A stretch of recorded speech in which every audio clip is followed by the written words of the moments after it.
Let's shift our focus now. The race to land on the moon's southern pole is on between India and Russia. Weeks after India launched Chandrayaan-3, Russia launched its first moon landing craft in over 4 decades. Both New Delhi and Moscow are locked in an epic, historic space battle to reach the lunar south pole first.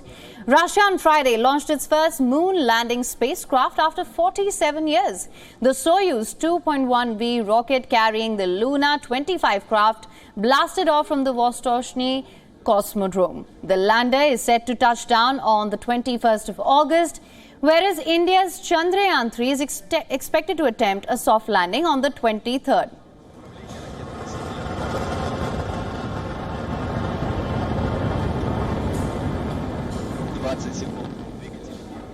Now, the Russian craft will aim to operate for a year on the moon's south pole. No country has managed to land on the moon's south pole till now. But why are countries striving to reach this particular portion? Our next report tells you more. Take a look.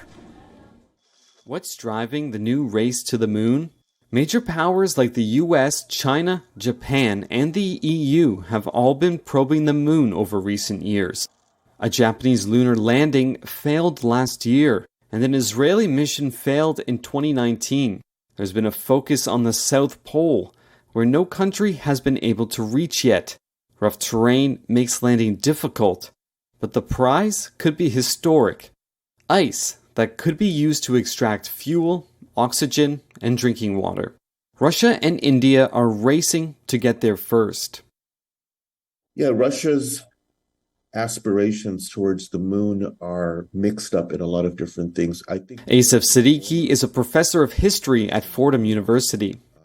There's always been speculation that there's water on the moon, and that's important if you want to build permanent settlements on the moon. So I think what Russia is trying to do is really spearhead that investigation and be at the forefront of it. So the fact that they're exploring the South Pole isn't an accident. Astronomers have wondered about water on the moon for centuries, which is 100 times drier than the Sahara Desert.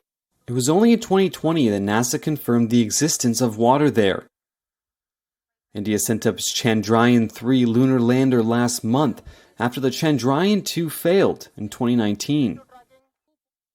But Russia may also have political ambitions behind its space missions, especially as it faces sanctions from the West over the war in Ukraine.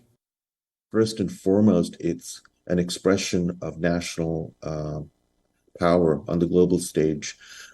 Russia wants to go to the moon, partly to assert its national place with the big guys, so to speak.